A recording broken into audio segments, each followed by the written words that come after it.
Hello everybody and thank you for joining us. I'm Jill Ford and I'm pleased to welcome you to today's media briefing about the Bank for International Settlements quarterly review.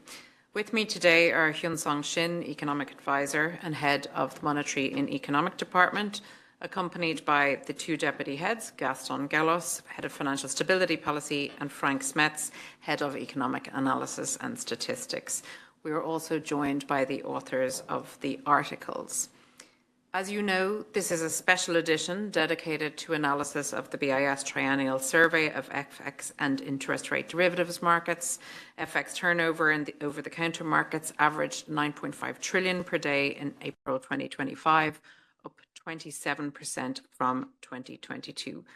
Global turnover in interest rate derivatives surged by 87% between April 2022 and April 2025, reaching $25 trillion per day. Before we begin, I'd like to reiterate that only the comments of Mr. Shin, Gelos and Smets are on the record. If there are additional questions on the articles and the author comments, we can take those toward the end of the briefing. And they're not for quoting or attribution. This media conference will be recorded and the on-the-record comments will be shared online on the BIS digital channels.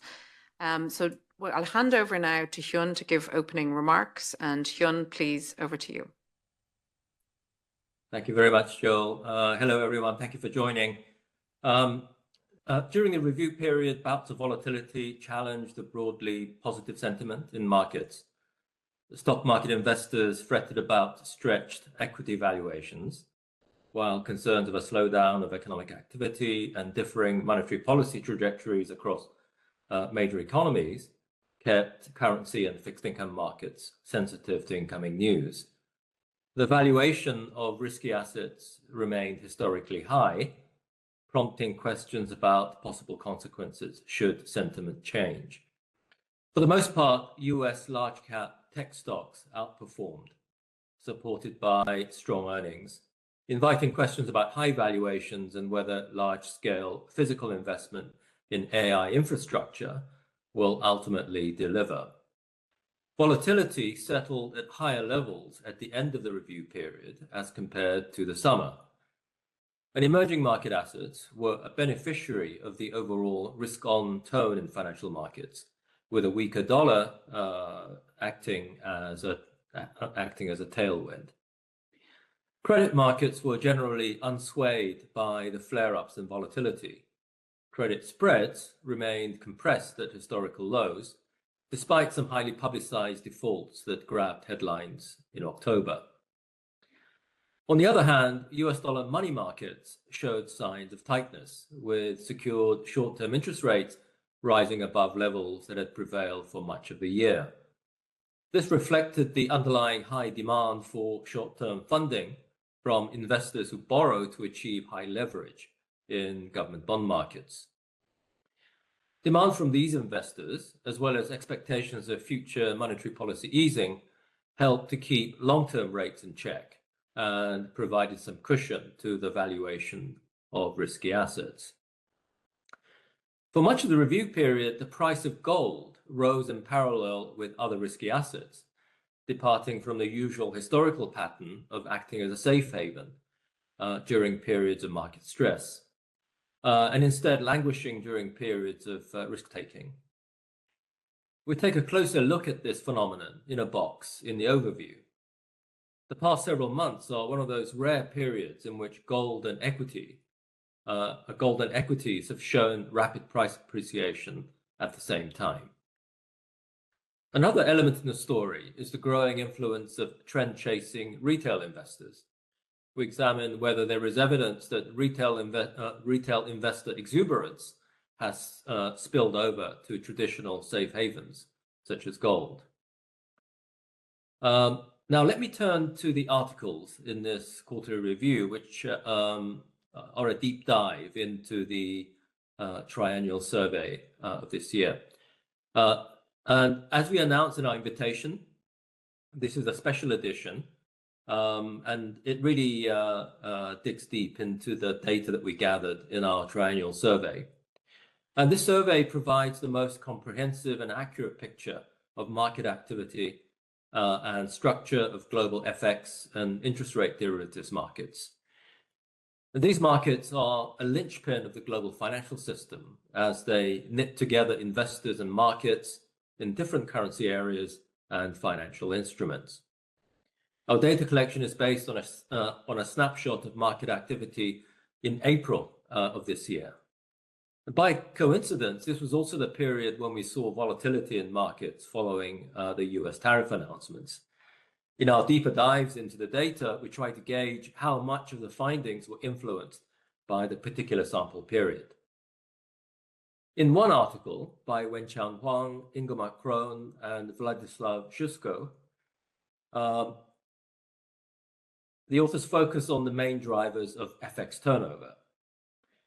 Now, to understand the events of this year, we need to go back a few years to the tightening of monetary policy after the post-COVID outbreak of inflation in 2021. For non-US investors who invest in dollar assets, higher dollar short-term interest rates tend to raise currency hedging costs. This is because in the standard method of hedging using an FX swap, the investor borrows dollars from a dealer bank in order to invest in longer-term dollar assets.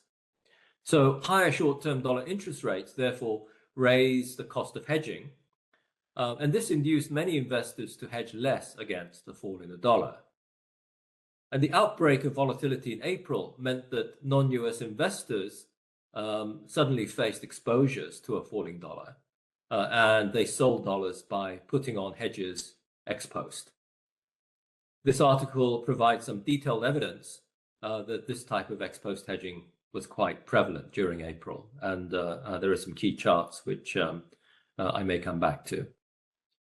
In another piece of analysis, Ingemar Krohn, Andreas Schrimpf, and Vladislav Shushko show nevertheless that FX markets were functioning normally and not stressed. The market's decentralized structure and invisible trading, so-called invisible trading via dealers' internal liquidity pools, had raised questions about the durability of liquidity and a potential liquidity mirage. But it turned out that the markets functioned well during April. Let me now turn to the interest rate derivatives market. This topic is covered in the article by Torsten Ehlers and Karenfil Todorov. The key development has been the rising government bond issuance this year, which needs to be absorbed by private investors. And hedge funds have come in as marginal buyers, building leverage positions in government bonds and hedging the price risk with matched short positions in the futures market for government bonds. These futures markets have seen a surge in trading, and the evidence is described in some detail in this article. The cash futures basis trade is not the only type of relative value trade employed by hedge funds. Another is the so-called swap trade, where a long position in government bonds is combined with a pay-fixed position in an interest rate swap. Vladislav Shusko and Karenfil Todorov size up this trade using available data. They find that hedge funds' exposures to US Treasuries have more than doubled since 2022, mainly due to the rise of precisely this type of swap trade. It is perhaps no coincidence that the April stress episode coincided with the widening of spreads in this corner of the market. As part of our primer series on the use of BIS statistics, Stefan Avgiev, Patrick Maguire, and Gertz von Peter examined the size and structure of derivatives markets across risk categories.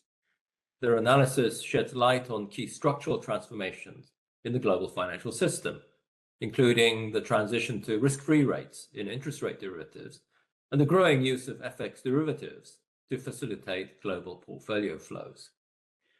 Finally, several authors explore the evolving role of emerging market currencies in FX and interest rate derivatives markets in their respective articles. Turnover in EME currencies grew substantially between 2022 and 2025. The Chinese renminbi led this growth, but markets for FX and interest rate derivatives remain relatively small, compared to the size of their real economic activity. Let me hand it back over to Jill. Thank you very much, Hyun. And before we just start the Q&A, some housekeeping messages. So just to recap that the report is embargoed until Monday, the 8th of December at 1 p.m. CEST. And a reminder as well that the overview covers the period the 5th of September to the 28th of November. So we'll open for questions now. And as always, it's helpful to us if you show your picture as you're answering your question, or sorry, as you're asking your question. And we're also happy to take questions in the chat as well. So I'll turn to you to raise hands or pose questions in the chat.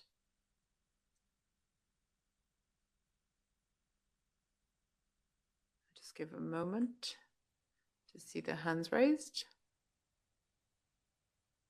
Okay, so I see Elena Rosanti, and Elena is from Agencia Estado. Elena? Thank you for having me. I have two questions. The first one is about the derivatives market, about the emerging markets. BIS mentioned the need for policy initiatives to foster deeper and more resilient markets in these countries. Do you see any country doing better? And do you have any comments about Brazil? And the second one, we have seen elections around Latin America, and I would like what recommendations from BIS to these countries for the central banks, considering the fiscal policy, and the interest rates, the monetary policy, of course. Thank you. Thank you very much, Elena. Maybe let me respond on before we get into that. So first of all, the purpose of this is to look at the quarterly. So I don't think we'll be doing any advice recommendations, and we can answer probably the first question more generally. Hyun, do you want to respond to that? Thank you, Elena. Absolutely, yes. Thank you, Elena. As I said in my introductory remarks, these FX and interest rate derivatives markets are really an essential feature of the functioning of the global financial system, because what it does is to allow investors from all over the world to invest in other parts in different currencies, and the hedging instruments allow this global flow of finance. And from an emerging market perspective, it's a particularly important market, because first of all, if foreign investors want to invest in the emerging market, if the investors come in on a hedged basis, in other words, they come in and they hedge their exposure to the exchange rate, then what tends to happen is that those investors tend to be much more sticky, in that they're not as liable to exit when the volatility flares up. And indeed, the events of April show what can happen when investors are unhedged. When investors are unhedged, they're exposed to both the exchange rate as well as to the underlying asset price. And so this tends to amplify these market moves. So for emerging markets in particular, developing the FX and interest rate derivatives markets mean that foreign investors have the ability to come in with hedges. Now, whether they actually take advantage of the hedge or not, I mean, that's really up to the investment decisions of the investors themselves. But certainly the development of the market is going to be very important. And it's also important for the emerging market home investors going abroad. So not only is it foreign investors coming into the domestic market, it's also domestic investors that have a global portfolio. They again would be hedging some of the currency risk other risks if they go out on a hedge basis. Now, having said all of that, of course, it's not a panacea because the hedging itself will create some other tensions in the market, but that's for another. I think that's a much more kind of second order issue. Thank you very much, Alina. Thank you you. very much, Hyun. The next question, our hand raised, is from Thomas Chow from Central Banking. Thomas? Hi, yeah, Thomas from Central Banking. And then I have two questions. Both of them are related to gold. The first one is on the drivers behind the increase in gold valuations with equities. Are you seeing a lot of retail participations and retail investment into the? Is that what has driven the trends of gold prices in recent weeks?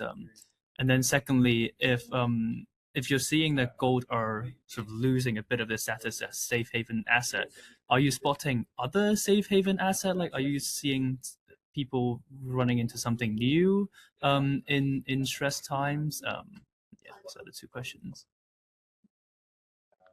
Well, thank you, Thomas. Thomas. Yeah. Jill, did you want to? Nope, just handing over to you. Thanks, Hyun. Very good, very good. Well, Thomas, those are very important questions, and we actually dig into this problem actually in some depth. So I would recommend that you take a look at the discussion in the overview and the box in particular. And it's certainly true that gold has behaved very differently this year as compared to its usual pattern. I mean, normally, gold does well when there's a lot of stress in the market, and it is a safe haven. And so typically you would see the prices of risky assets and the price of gold being negatively correlated.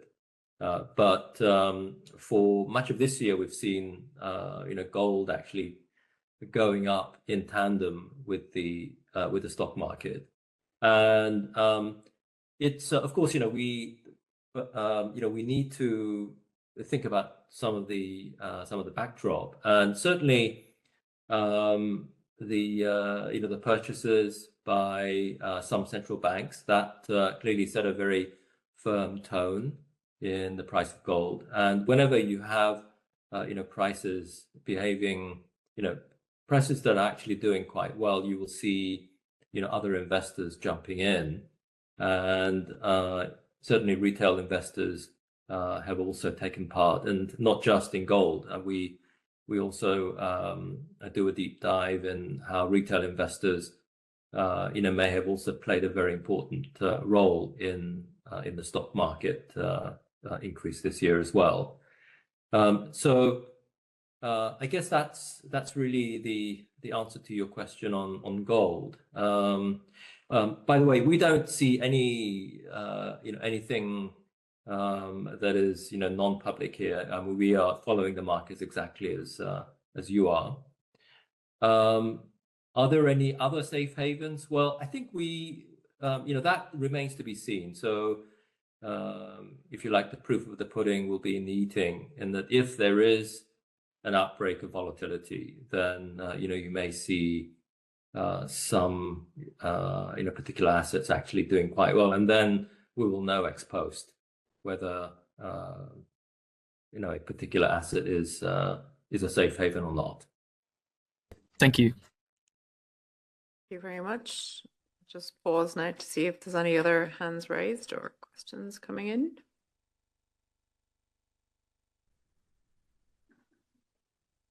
Taking a moment. I see Shu Takayota with a hand raised from GG Press. Shu, we see you on camera. Hi. Hi, we can hear you. Yep, now we see you as well. Yep. Thank you very much. Thank you very much for taking my question. My question is on AI investment boom at the current juncture. And could you say AI investment boom should be bubble or overvalued? What is your analysis on that point at the moment? Thank you. Well, that's a very good question. And of course, this is something that market commentators have discussed at great length.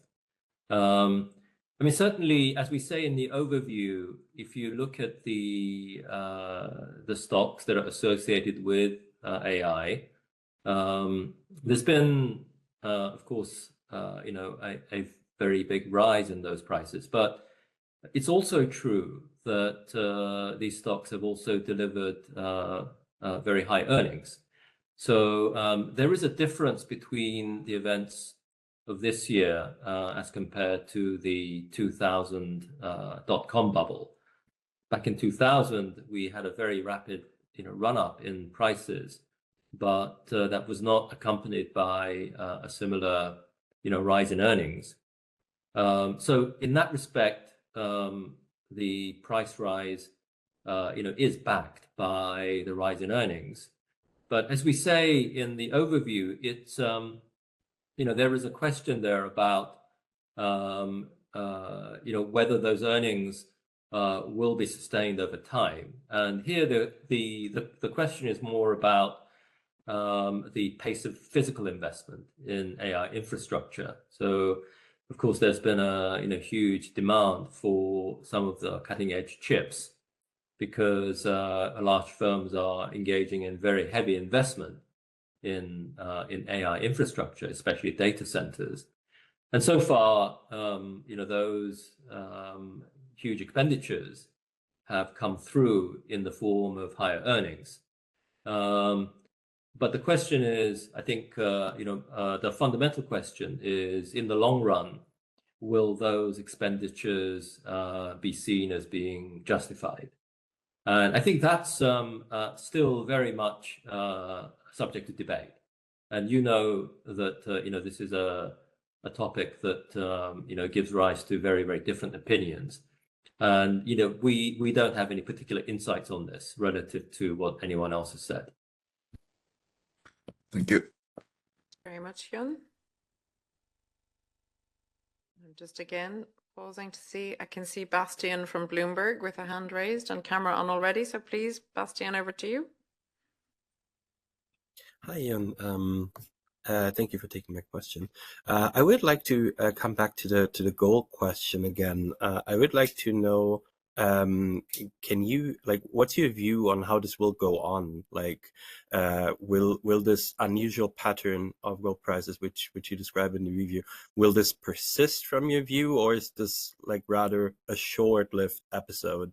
Also, if you would, what I find particularly interesting is what you said about the concerns about long-run inflation expectations in the review. Maybe you can elaborate on how that is reflected in this unusual pattern of gold. Thank you. Yeah. Look back, but maybe you could talk about past patterns, Hyun. Absolutely. Thank you. Absolutely. Yes. Well, thank you, Bastian. I think as Jill is hinting, we don't make predictions about prices in the future. But I think what we definitely can say quite safely is that there have been some very important structural changes in the financial markets. And we can think of the gold price behavior this year as being part of that. It's not, and everything is connected to everything else. So the fact that we have alternative assets that are subject to that are the subject of greater risk taking. I think that's something that we have also seen in the case of crypto, although crypto has not done so well in the last couple of months. And I think we need to bring this into the broader context of who the big buyers are and how those underlying demands might actually play out. So I think if you really dig into those, there may be some clues as to what the future might hold. But I think the interesting phenomenon this time has been that gold has become much more like a speculative asset, and we have a box actually in the overview. I don't know whether you've had a chance to look at this. Whenever you have a rapid trajectory of an increasing trajectory in price, that tends to lead to, an underperformance. And let me just see if I can share the, actually, looks like I cannot share my screen. But anyway, take a look at the box that looks at the, these rapid trajectories in price leading to subsequent underperformance.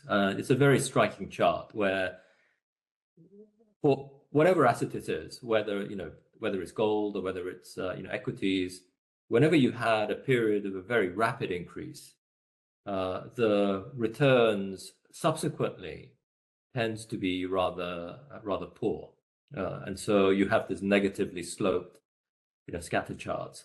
So I guess the other piece of evidence is that in the last few months, whenever there has been a risk-off episode, gold has actually done poorly.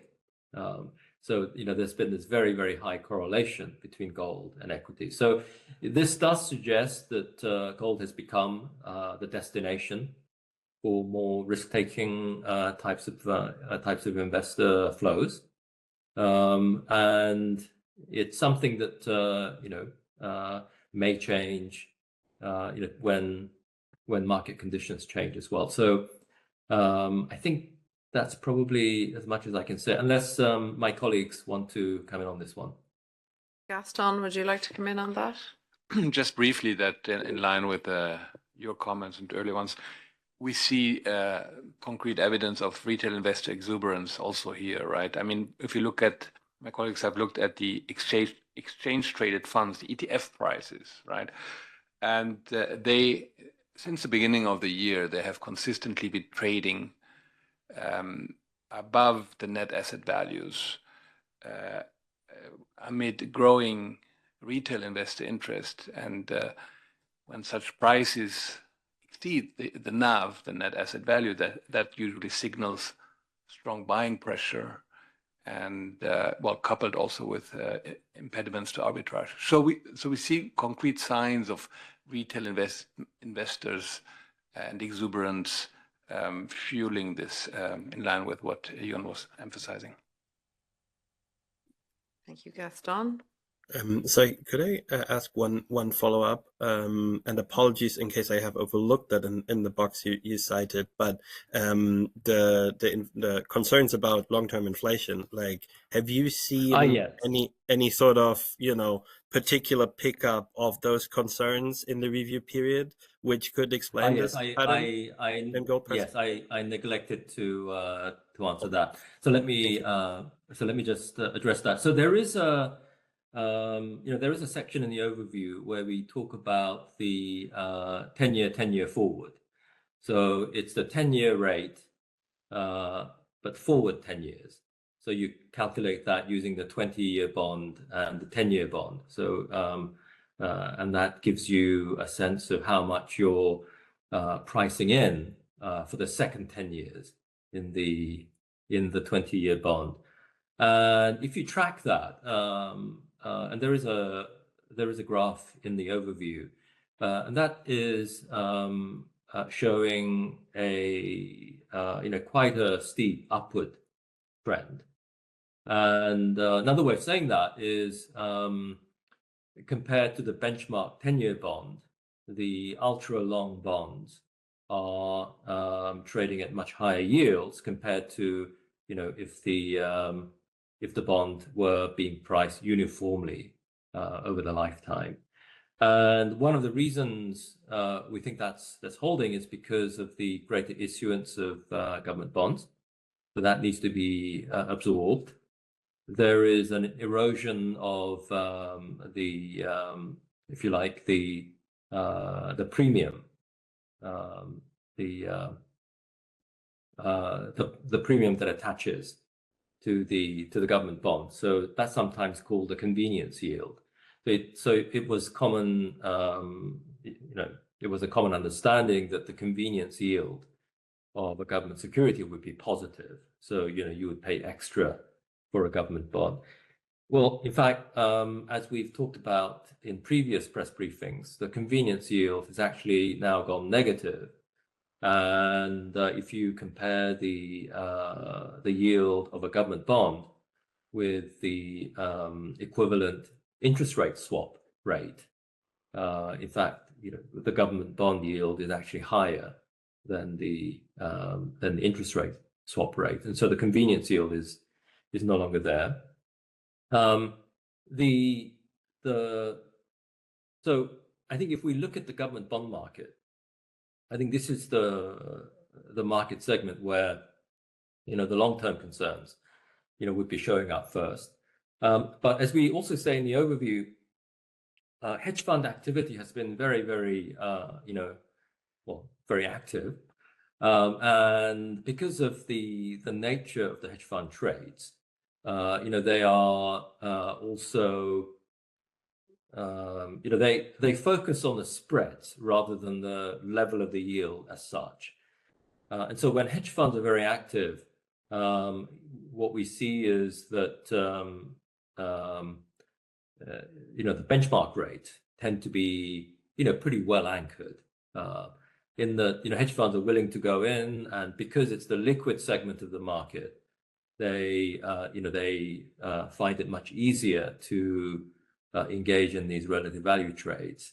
So and let me just mention in the same breath that as well as the cash futures arbitrage, which is the standard method, and that was certainly the main method of getting this relative value trade during the March 2020 episode.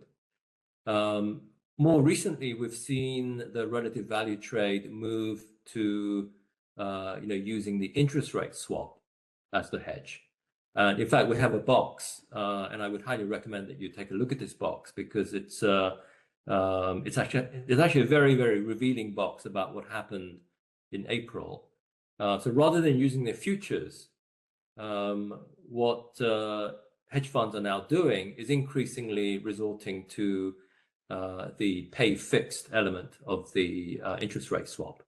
So you buy treasuries or you buy government bonds, and you borrow using repos, so you can hold a very, very large position in government bonds, and then you hedge by paying fixed.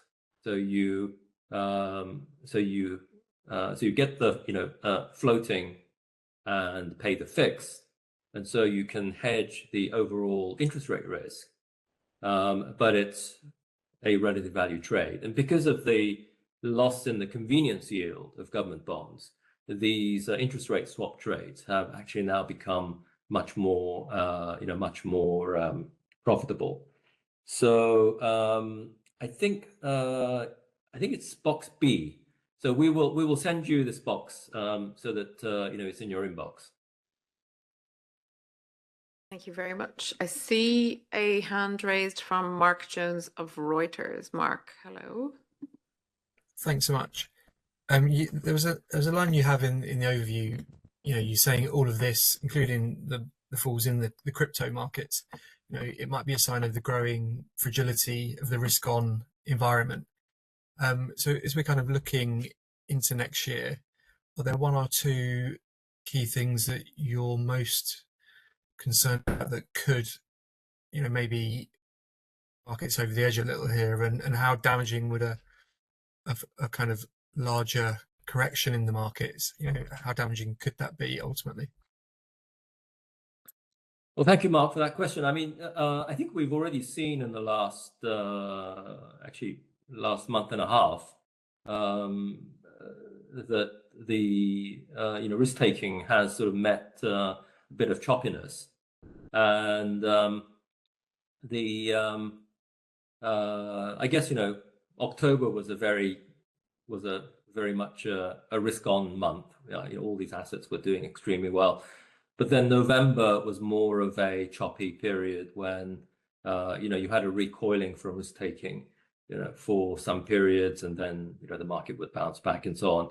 So I guess, the answer to your question is that, if the market gets ahead of itself, we may see a repeat of what we saw during November, which is that there is this recoiling from risk.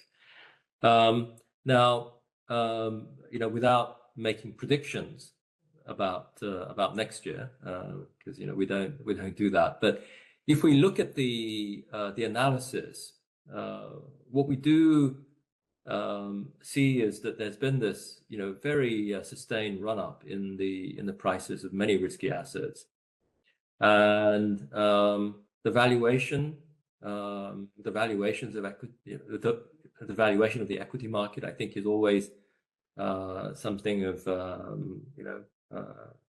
debate among market commentators.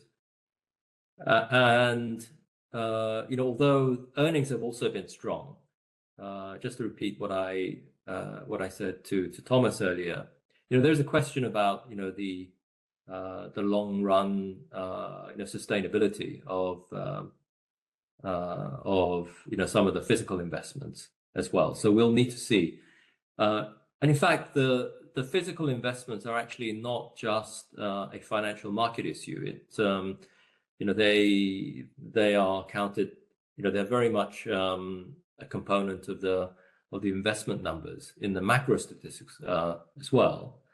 And one of the reasons why real activity in the economy has been so resilient is that this physical investment in infrastructure, data centers, and other investments that are associated with AI, has been propping up the investment numbers as well. Just to follow up, whether, if I can, yes, appreciate that you don't make projections about the future, but is there one or two potential decisions or events next year that are going to be watched particularly closely, do you think?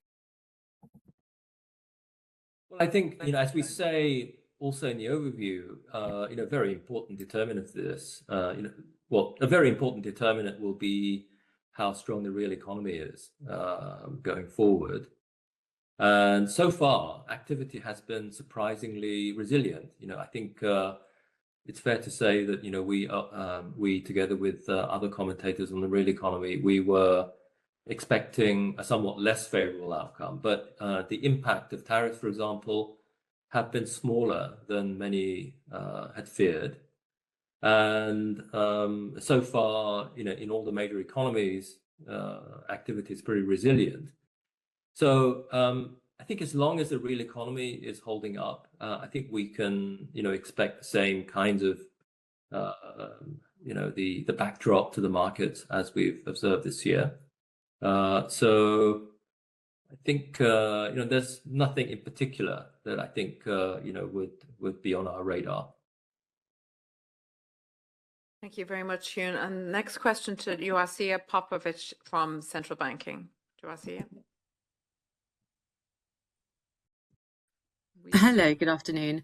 Thanks for taking my question. Just wanted to ask on the point which you may have answered in part just now already, but I noticed that there was a reference to a growing awareness that the two recent corporate bankruptcies may not have been isolated episodes. So I just wondered if you could expand on that and the potential significance for central bankers to consider in particular.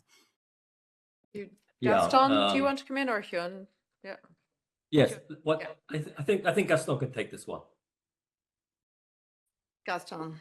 I mean, we have seen that private credit deal making, for example, has cooled because people have become a bit more concerned about the erosion in lending standards in these transactions, and there is more awareness that these bankruptcies that you allude to may not have been isolated episodes.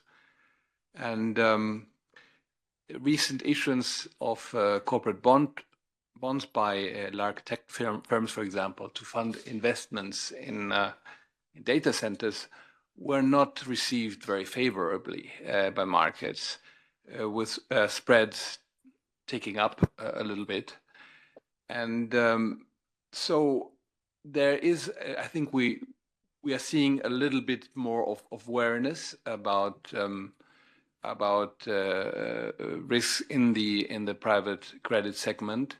The private credit segment has been growing quite a bit. There are many linkages throughout the economy, and some of them are not very transparent and not easy to assess from the outside. Valuations are difficult to assess. Some of the structures are complex and opaque, and so it's something everybody is watching, so it's hard to say. So while a swing in the risk on mood could then trigger significant consequences, on the other hand, the pace of credit that we've seen compared, say, to the run-up to the great financial crisis has been much more moderate, and that would allay some of the concerns that one could have, given that leverage is always a clear sign of risk and vulnerability. Thank you. Thank you very much. Yeah, and if I can just add, and this is actually something that we discussed at length, actually in the overview, and I would recommend that you take a look at that piece. What we've seen is that there were these high-profile bankruptcies in October, and so I think the awareness of potential credit risk is now pretty high. What we don't see is a translation of those concerns to credit spreads themselves. They are still pretty compressed, and they're still very low, historically. And as Gaston was saying, when we look at a particular category of assets, the types of trends that do give cause for concern would be when a particular asset class grows massively over a period of time. That was certainly the case before the GFC, when banking sector balance sheets were rising very rapidly and mortgage lending was rising very rapidly. So whenever something is growing very rapidly in a sustained way over a period of time, that's typically a sign of excess, and then it's quite often that we see an unwinding of that. What we've seen in this asset, though, there hasn't been the same kind of run-up. Instead, what we've seen is the biggest growth in the market has been lending to governments, so in the form of sovereign bonds, rather than lending to private sector companies. So lending to the private sector has been reasonably subdued. And so also for that reason, probably the market, and the fact that the credit spreads are still very low in spite of these, market episodes of volatility, suggests that, this may be somewhat different from the run-up to the GFC. Thank you very much, Hyun. I think a final hand raised from Renee from the Wall Street Journal, from Renee Dyer, Wall Street Journal. Hello. I just wanted to ask a quick question about dollar hedging. What's your current assessment of the activity at the moment as compared to the last survey period in April, when there was a bit of demand there, considering hedging costs seem to have come down, interest rates? Thank you. Yeah, I think this is a very, very important question, actually, and it's of course something that will be of will play a very big role in the trajectories of exchange rates and in market prices. So as we say in both the special feature and in my opening remarks, hedge ratios were pretty low coming into April because short-term interest rates in the US were higher than elsewhere, and so hedging costs were higher when you're buying into US dollar assets. They have gone up a bit, but it's fair to say that hedge ratios are still fairly low. So in that respect, if we look at the longer term and compare with historical hedge ratios, I think the current hedging ratios are still somewhat lower. So what this means is that investors from outside the US, would be exposed to, relatively speaking, compared to the typical period in the past, will be exposed more to a decline in the dollar. And so although the events of April were, somewhat of an outlier, a slightly less, extreme version of those kind of episodes may well transpire again. And but I think as if the financial markets are the current sort of market pricing of policy rates are actually going down, and if that comes to and if that transpires, then hedging costs would indeed become lower, and we may see something like a return to the usual configuration. Okay, thank you. Thank you very much. I think we have one new hand raised again, just from Mark Jones and Reuters. So if there's no other questions, we take a final question from Mark. Thanks so much for taking a second question from me. It was just really on the central bank independence issue that you've spoke about in the past. I think this week again we've seen the market react to that question. The dollar's fallen a fair bit. I think it's down 4 of the last 5 weeks. Could you give us a kind of an assessment of how important that could be to markets next year, given the decisions are going to be made, and also maybe more broadly of how you see the appetite for the dollar at the moment? I think we can probably answer the latter part of that question again, this being a look back on the quarterly, Mark. But I was Hyun, going to do that. over to you. Yeah, indeed. Well, thank you, Mark, for that question. I think you're raising some very, very important question. But let me stick to the dollar, because I think that's probably an area where we do have some good data going back. What we saw at the beginning of the year was a very strong dollar, and then during April we had this very unusual triple decline where stocks, bonds, and the dollar fell in unison. Very unusual combination. That's very unusual. But since then, the dollar's actually been relatively it's been relatively stable, relative to the area to the other major currencies. And if anything, we saw a little bit of a strengthening of the dollar coming into the autumn. And so you're right that we can sort of follow every ups and downs, every squiggle. But broadly speaking, after the April episode, the dollar's been relatively stable, and I think it just reflects the fact that there are many cross currents now currently going on in the market.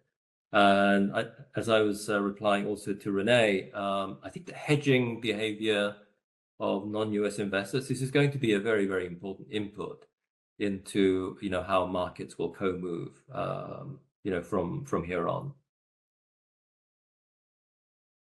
Thank you very much, everyone. And this brings our session to a close.